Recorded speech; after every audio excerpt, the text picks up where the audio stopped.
Si tu te reposes uniquement sur la lumière naturelle en photo et que tu n'utilises jamais le flash, tu es un mauvais photographe. Ça, c'est ce qu'on peut lire régulièrement sur les réseaux sociaux de la part de comptes qui cherchent vraiment la polémique pour créer de l'engagement facile. Et malgré tout, je dois avouer que cette petite phrase que j'ai lue plusieurs fois, elle m'a un peu piqué personnellement. Parce que je suis un peu ce photographe qui se repose sur la lumière naturelle et qui, même si je sais techniquement utiliser un flash, c'est pas quelque chose que je me sens en confiance de faire, notamment lorsque je travaille pour des clients. Et clairement, c'est problématique parce que même si j'ai cette connaissance technique, même si ça m'arrive forcément en 10 ans de photographie de mariage d'utiliser des flashs pour la soirée, pour ce genre de choses, c'est rarement quelque chose que je fais avec confiance, c'est rarement quelque chose que je m'approprie et ça me fait passer à côté d'opportunités de belles photos puisque le flash, c'est pas seulement un outil qui va te permettre de faire de la lumière quand il fait trop noir, mais c'est aussi un outil qui te permet de maîtriser ta lumière tout court, dans n'importe quelle situation lumineuse. Utiliser un flash, même en pleine journée, ça peut te permettre de sculpter un petit peu les visages, ça peut te permettre de déboucher un contre-jour, ça peut te permettre de détacher ton sujet du fond. Tu peux l'utiliser de manière déportée pour créer un peu partout des éclairages un peu de mini-studio, tu peux diffuser la lumière, tu peux la colorer, bref. C'est un outil créatif hyper intéressant que je néglige totalement et c'est dommage. Pour ça, j'ai voulu organiser une séance de test. Alors, c'est des séances que je fais régulièrement, qui sont pas payantes pour les couples qui participent, mais où il n'y a pas de garantie de photo. Simplement pourquoi? Parce que moi j'ai un objectif, souvent c'est travailler une technique, travailler une esthétique, travailler une compétence, et le reste de l'organisation, c'est un peu, ça me sert à ça. J'organise un petit peu mon auto-workshop de moi-même à moi-même, pour mettre en pratique sur le terrain les compétences. Parce que c'est le problème aussi de la photo de mariage, c'est que quand tu veux tester de nouvelles choses, quand tu veux valider des compétences, c'est difficile de le faire directement sur un contrat. Tu prends un risque en faisant ça, alors que le faire en amont, dans un cadre un petit peu plus sécurisé et sans pression, ça te permet de travailler beaucoup plus sereinement. J'ai donc pris le GFX, ce que j'utilise d'habitude, et un vieux flash Canon de mon ancien setup avec mon EOS 5D, parce que j'ai tout simplement pas encore eu le temps ni l'argent pour investir dans le flash dont les photographes de mariage rêvent, qui est le Godox V1. Si tu veux m'aider dans cette quête d'investissement, tu peux faire ton shopping photo avec mon lien affilié digitphoto.com qui est EMGK. Mais globalement, en l'utilisant en manuel, ça pose aucun problème. Et comme en numérique, on voit le résultat directement sur l'écran, c'est assez facile de l'ajuster quand on n'est pas sous la pression du temps d'un mariage. En argentique, j'ai pris mon Canon A1 et de la Kentner 100. C'est une pellicule basse sensibilité qui posera pas de problème pour le flash et qui, en plus, conserve quand même du grain et de la texture qui est pas trop lisse, donc qui sera parfaite dans l'esthétique que je veux avoir pour cette séance. Et question flash, j'avais récemment testé des petits flash compacts de chez Godox. J'en ai choisi un de cette gamme-là, le Godox IT32, qui est assez pratique parce qu'il a un mode semi-automatique qui permet de travailler facilement en argentique. Au sens où il suffit de renseigner l'ISO de ta pellicule et l'ouverture que tu veux utiliser, et le flash va te donner la portée de son éclair. Et après, t'as qu'à faire en sorte que l'ouverture que tu as renseignée sur le flash soit la même que l'ouverture que tu vas utiliser. Tu te mets bien sûr à la vitesse synchro flash de ton appareil photo ou en dessous, c'est la vitesse qui est en rouge ou avec un petit éclair à côté, et ton exposition elle est réglée par le flash. Il n'y a pas de problème à avoir, il n'y a pas de réglage compliqué à faire et tu sais que tu vas avoir une photo correctement exposée. Pour le reste de la séance, c'est Angèle et Mathilde qui m'ont servi de modèle pour cette séance et on a été shooté à Fifcale, qui est une ancienne friche industrielle en reconversion qui collait parfaitement à cette idée de friche un petit peu semi-industrielle avec des éléments en briques, etc. Et en plus, il y avait une cabine de photomaton vintage que je voulais absolument utiliser pour le shoot. Et sans spoiler, ça aura été les meilleures photos. Sur la séance, quand on est arrivé, alors déjà, la lumière, elle était pas ouf. J'aurais aimé avoir un petit peu plus de soleil, mais c'est pas grave. On a commencé par shooter en extérieur avec différentes choses, à la fois du mouvement. Je voulais des poses en mouvement pour avoir ce rendu un petit peu paparazzi, donc on a pas mal bougé. C'est aussi l'avantage du flash, c'est que ça frise vraiment le mouvement, donc peu importe la lumière que tu as, tu peux aussi travailler facilement sur des effets de flou, sur des effets de capture de mouvement assez intéressants avec le flash.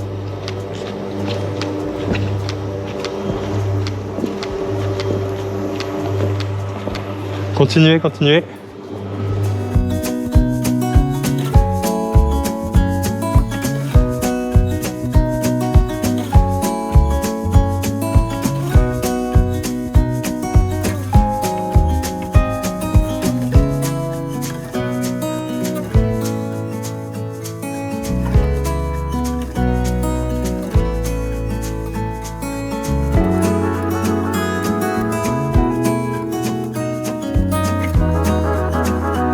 Ce qui m'a assez surpris, c'est qu'une fois que j'avais rentré les réglages à la fois en numérique mais aussi en argentique, j'ai eu très peu d'ajustements à faire pendant le shoot, c'était assez transparent et pour le coup, ça m'a vraiment conforté que voilà, j'avais la connaissance technique suffisante pour utiliser un flash sans que ce soit un problème et que c'était juste un problème de confiance en moi et d'habitude peut-être qui était...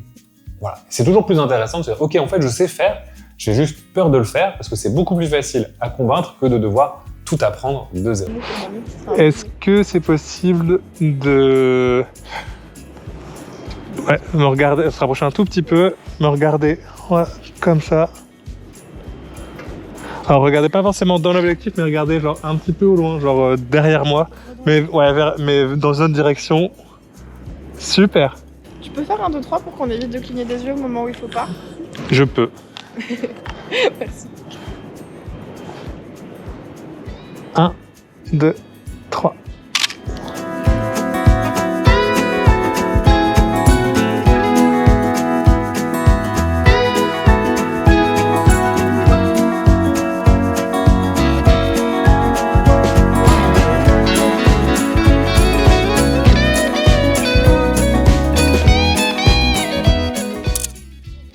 C'est pas grave, c'est pas grave. C'est moi, j'aurais dû compter.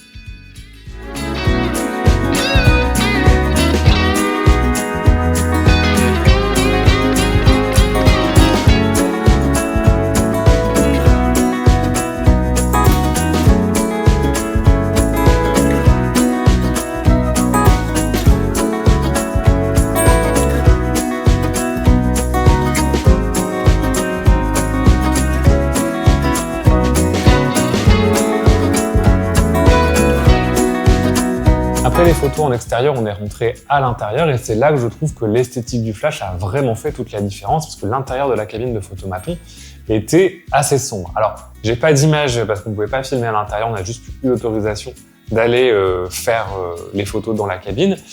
Mais sans flash, ces photos auraient pas du tout été pertinentes parce qu'en plus, avec le photomaton, on garde ce côté un petit peu flash. J'aurais aimé, j'ai essayé de déporter le flash à l'intérieur de la cabine pour avoir un meilleur rendu, mais c'était pas possible avec le matos que j'avais emporté.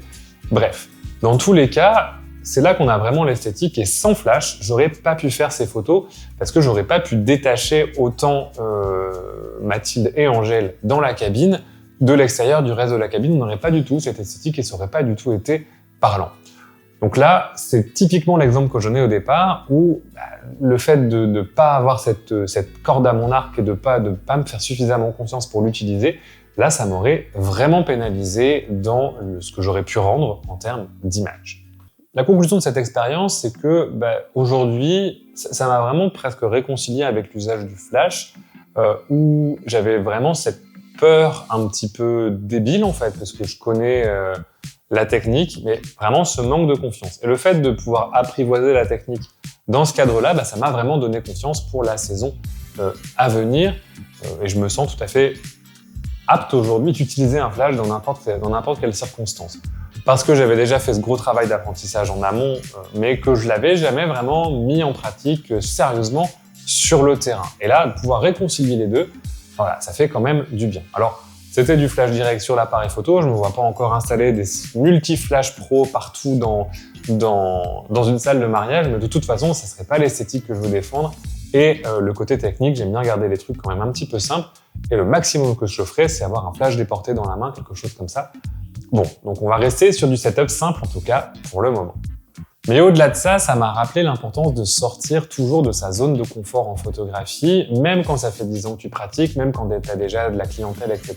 Puisque ça permet d'apprendre de nouvelles choses, apprendre de nouvelles techniques te débloque des nouvelles esthétiques et pouvoir développer de nouvelles esthétiques, te développes potentiellement d'autres types de choses, d'autres types de contrats, d'autres types de personnes que tu vas pouvoir photographier et ça augmente tout simplement ce que tu peux faire.